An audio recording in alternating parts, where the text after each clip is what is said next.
Baik, sebelumnya di sini perkenalkan, nama saya Pranoto Adiwibowo. Saya dari program studi akuntansi. Di sini saya akan membuat tugas untuk memenuhi mata kuliah komunikasi bisnis yang diampu oleh Bapak Andi. Nah, di sini saya akan mewawancarai rekan saya yaitu Muhammad Anas Wanani atau biasa dipanggil siapa, Mas? Anas. Oke, baik, di sini saya dengar-dengar nih kan Mas Anas sudah pernah bekerja nih sebelum kuliah di UNP dan mengambil jurusan prodi akuntansi. Nah, Mas Anas ini sudah bekerja berapa lama dan di perusahaan apa yang sudah Mas Anas kerja di sana? Untuk perusahaan mungkin saya sebut di sini juga terkenal ya perusahaannya. Soalnya udah buka cabang di mana-mana. Ini sebuah counter atau distributor handphone ya, yang ada di daerah Nganjuk. Untuk khususnya daerah Nganjuk. Cuma di sini udah buka di beberapa kota yang ada di Jawa Timur. Untuk lamanya saya bekerja itu sekitar 1-2 tahunan. Oke, nah setelah sekian lama bekerja nih atau sampai 1-2 tahunan, pengalaman apa aja sih yang sudah Mas Anas dapat dari Mas Anas bekerja di perusahaan tersebut? Untuk pengalaman selama 1-2 tahun ini begitu banyak ya pengalaman yang saya dapat. Soalnya saya kan dulu kan fresh grade, jadi habis lulus saya langsung kerja. Di situ saya belum dapat pengalaman apa-apa, soalnya emang saya belum bekerja. Setelah saya bekerja di situ saya baru tahu soft skill saya di mana. Gimana cara mengembangkan soft skill saya itu? Ya karena sistemnya di perusahaan saya sebelumnya itu menerapkan sistem target. Jadi di situ saya bisa ngembangin seberapa mampu sih saya mencapai target yang telah ditentukan oleh perusahaan tersebut. Oke, setelah dari pengalaman Mas Anas tersebut, nah tadi kan udah dijelasin nih bahwa sistem dari pekerjaannya Mas Anas ini itu adalah sistemnya target. Nah, bagaimana nih cara atau tips and trick dari Mas Anasnya sendiri untuk mencapai target yang sudah ditetapkan dari perusahaan tempat Mas Anas bekerja? Kalau tip and trick itu tergantung ya dari diri kita. Di situ kita niat nggak sih bekerja. Soalnya kalau kita tidak ada niat buat suatu pekerjaan, walaupun kita dikasih job yang lebih ringan, itu kita itu akan ngeluh terus walaupun job itu lebih ringan. Jadi semua itu tergantung dari niat kita bekerja. Terus untuk tip and triknya ya terus semangat, terus berusaha. Gimana cara kalian atau saya sendiri itu mencapai target yang telah ditentukan. Yang penting berdoa sama usaha gitu. Dan juga harus tahu produk apa yang harus dijual atau mungkin bisnis yang dijalankan itu seperti apa, terus cara penyelesaiannya bukan penyelesaian sih, lebih ke cara mentargetkan gimana. Jadi lebih disiplin pada waktu dan juga tenaga yang akan ditentukan dalam menempuh target tersebut. Oke, baik. Lalu apa nih halangan atau mungkin keluh kesahnya selama Mas Anas itu bekerja di sana gitu? Untuk halangan, kalau namanya jual retail ya, halangannya mungkin banyak ya. Kalau keluh kesah juga banyak. Kalau bahas halangan ya, halangan itu yang pertama, misal kita jualan handphone. Kan di sini kita sistemnya itu selain datang ke counter bisa melayani delivery order ya, atau COD lah, apa namanya sekarang, cash and delivery ya. Kendala yang pertama waktu kita nganterin itu pertama customer itu tanya, karena misal dari stok HP itu kan ada banyak warna, series warna. Yeah. Karena di sini kan perusahaannya banyak, counternya, outletnya kan banyak. Jadi handphone itu dibagi sama rata semuanya. Mungkin ada 2 stok atau 3 stok, misal stoknya itu limited.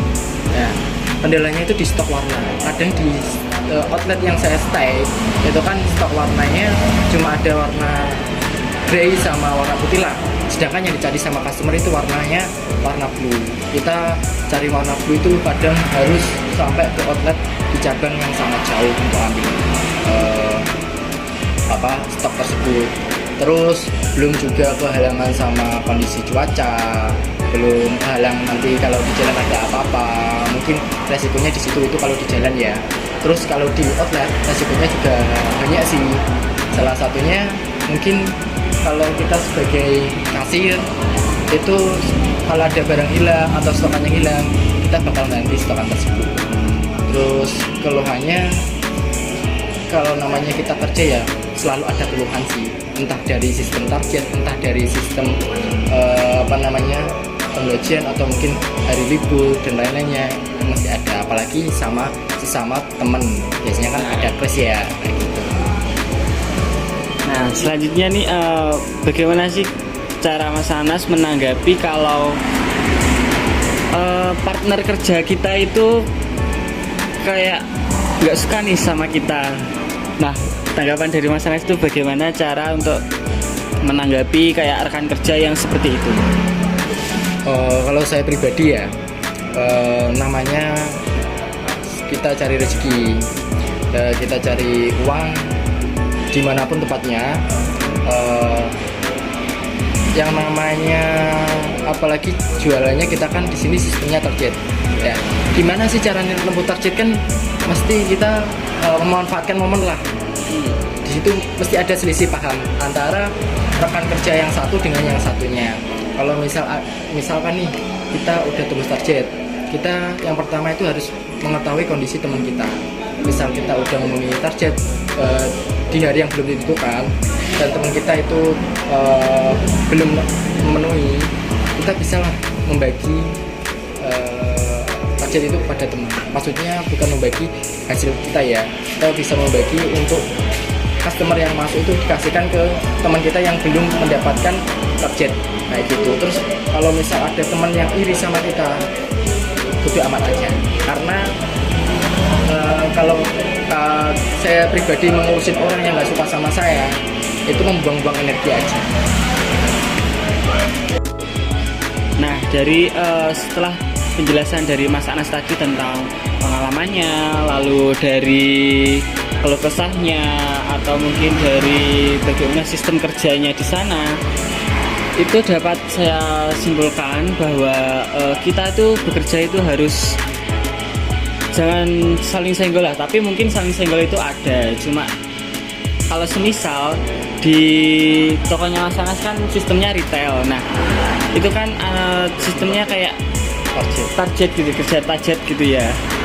Pasti kan antara karyawan satu dengan karyawan lainnya itu nggak sama ya, satunya kayak bisa memenuhi target, nah satunya ini kayak kurang memenuhi target. Nah kita itu sebenarnya kita harus fokus ke pekerjaan kita, dan kalau kita mungkin udah memenuhi target ya, kita itu harus berusaha untuk saling membantu antara karyawan satu dengan karyawan lain yang belum memenuhi target, agar kondisi gimana? Mungkin biar kondisi dalam satu pekerjaan dengan teman-temannya lebih enak lah untuk menjalin hubungan silaturahmi, atau mungkin mencari bahasa Jawanya itu kayak mencari upone pin sama-sama enaknya. Soalnya di satu pekerjaan kita di situ cari-cari upo atau cari-cari uang rezeki yang sama. Jadi jangan senggol-senggolan, jangan iri-irinan. Nah itulah tips and trick atau mungkin saran dari Mas Anasnya buat bahwa kita tuh kerja itu harus mengedepankan ke pekerjaan kita, dan nggak boleh saling iri lah.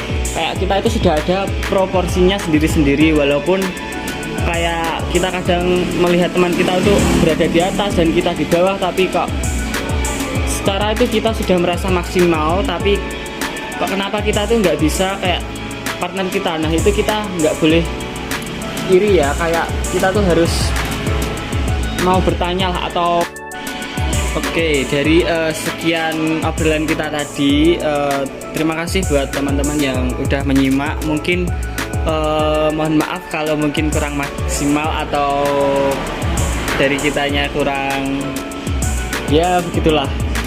Dan terima kasih sudah menonton and see you, bye bye. Oke teman-teman, terima kasih sudah menonton videonya. Waduh, gaya banget sih lo. Kebanyakan nonton di YouTube.